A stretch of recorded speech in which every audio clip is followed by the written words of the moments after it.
decíamos que el Merval caía 4,43 hasta poco menos de 8.500 puntos, roba todas las ganancias conseguidas por los inversores en los últimos 4 meses.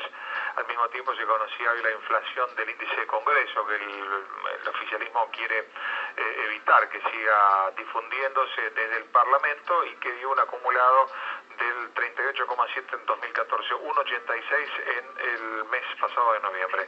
Lo tenemos ahora sin línea al doctor Fabián Medina, economista, titular de CFI. Fabián, buenas tardes, soy Fernando Menéndez, ¿cómo estás? ¿Qué tal, Fernando? ¿Cómo estás? Muy bien, gracias por el contacto.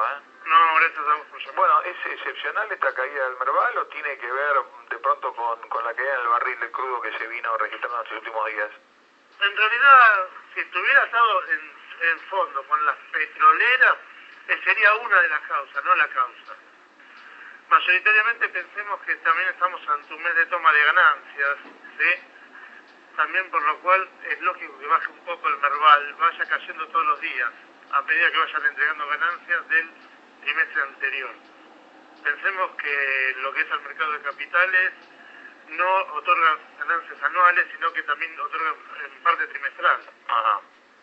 Entonces, es lógico que a 3 meses vayan bajando, no la anual, sino la del último trimestre, por un lado. Pero también tenemos un temita en el cual empieza el tema del canje de los BODES 2015 por los BONAR 2024, en el cual van a cambiar dólares en efectivo, como son los BODES 2015, efectivo me refiero a dólar billete, contra pesos a futuro, ¿sí? El dólar hoy está cambiando a una razón casi del 90 y pico por ciento, el BODE en 2015. Sí, Hoy 97, ¿no? Hoy se operaron casi 3.000 millones de pesos en bonos. Es un número considerable para lo normal del Merval. Y en ese sentido, ¿cómo es la estrategia del Ministerio de Economía de adelantar ese pago? Porque para muchos es una especie de cortina de humo. No es adelanto. Pero Es una sustitución de bonos. Ajá. Bueno, pero está la posibilidad de cancelarlo. Sí, pero digo, ¿no? Anticipadamente. El que tiene que cancelar en forma anticipada es el Ministerio. Ajá. Vos calculás que hoy salió un informe en La Nación en el cual establece que hay disponibles de 10.500 millones de dólares en el Banco Central. Sí, ¿esto te parece que es correcto? Y a mí me parece que es un número aproximado. Yo estaba calculando entre 9 y 10.000, o sea que no estaría muy lejos. Ajá. Porque ayer Banoli hablaba de casi 30.000 millones, ¿no? Claro, estamos hablando no solamente de líquido de disponible, sino también de bonos de todo el mundo, más el swap que está en China, que no está en las arcas del central, sino que son específicamente para operaciones con China, ¿sí? Y que eso te está constituyendo 1.100 millones de dólares, o 1.200. Entonces, no es que tenemos una reserva de 29.000, estaríamos en una reserva neta de 27.500, pero de los cuales tenés 17.000 de bonos, o sea, estamos con papel pintado. Claro, lo que muchos economistas siempre sostienen, ¿no? O sea que estamos hablando de dinero propio del central, de fondos propios del Banco Central. Dinero líquido, dinero billete, 10.500.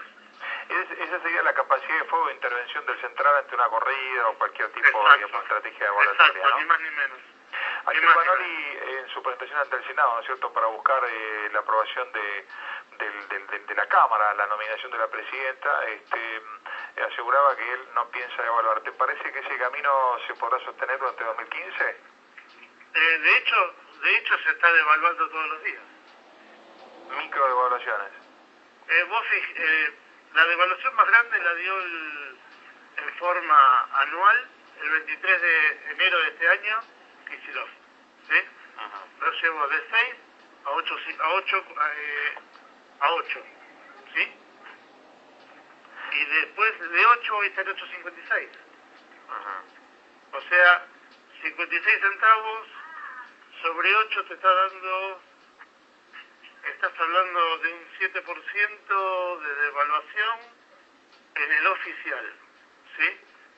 Y si vos calculás que estabas el año pasado, la misma altura que estaba en 6, estaba en 9, contra 12.50, 13, Estás hablando de un 50% de devaluación.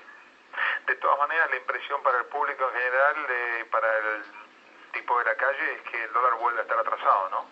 En relación a los precios. El dólar oficial. Sí. El oficial sí. En realidad, cuando vos no tenés un plan económico integral en el cual afectes la producción, realmente, y no vayas a pegarle a los efectos, siempre lo que terminás es atrasando el dólar y generando inflación, que es lo que está pasando con una inflación promedio del 40%. Claro, No esta semana algunos economistas, incluso quienes estuvieron en la conferencia de la Unión Industrial, ¿no es cierto?, antes de la presidenta, señalaban que, bueno, posiblemente sea un poco exagerado hablar del 40%, tal vez un 20 y pico, un 28, un 30, un 32 en el mayor de los casos, pero sin embargo hoy, bueno, el índice del Congreso vuelve a marcar prácticamente ese porcentual, ¿no? Un 38,7. ¿O cómo ves esos números? Es un número bastante cercano a la realidad, solo que yo lo consideraría por ahí está un poquito más alto. En la calle se nota un poquito más alto en el bolsillo de la gente. Ahora, el año que viene, si imaginamos paritarias... Fíjate, perdón, Fernando, fíjate sí, que hay muchas provincias, las provincias que siguen midiendo están entre el 38 y el 42. San Luis, Ciudad Autónoma de Buenos Aires, Neuquén, están todos entre el 38 y 42%. Ahora, entonces, con este panorama y ya con una perspectiva sindical que aventura, o por lo menos ya estipula un piso de 40% para negociar en paritarias, tenemos que pensar, digamos, por encima de este porcentaje para el año que viene. Y lo pensamos más fácil. Este año, el año pasado fue un 30. La inflación, punta a punta. Este año se dio una paritaria del 30. Sí. La inflación fue del 40. El año que viene tienes una paritaria del 40 y vas a estar entre el 50 y el 55% en 10 meses, 11. Ya, digamos, los economistas están manejando esos números. A lo sumo podés estar hablando de un 45 real cuando tenés un proceso de depresión o de recesión, en el cual no tenés un tema de efectivo líquido en la calle, sino que tenés un tema de que no levanta tanto los niveles inflacionarios porque no hay actividad.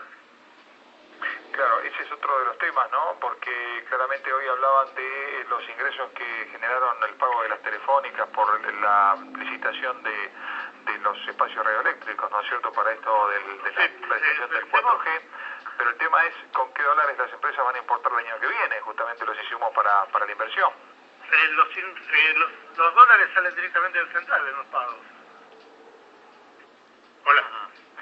Pero estará el Estado en condiciones, digamos, porque ya lleva 5.000 millones de atraso en el pago de importaciones. Yo creo en lo particular que el central no va a poder hacer frente a ese esquema, salvo que salga a otorgarle bonos al 2020. Si le dan bonos al 2020, van a ser 5.000 millones de dólares de deuda para la próxima gestión gubernamental.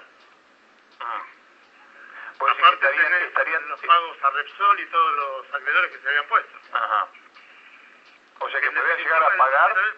No le daría. ¿Podrían llegar a pagar importaciones con esos bonos? Podrían darle bonos a los importadores en concepto de la deuda que mantienen con ellos. O sea, transferir el déficit al sector privado, de alguna manera. Transferir el déficit, no, en realidad no es al sector privado, transferirlo a la próxima gestión, que saben que ya no van a estar.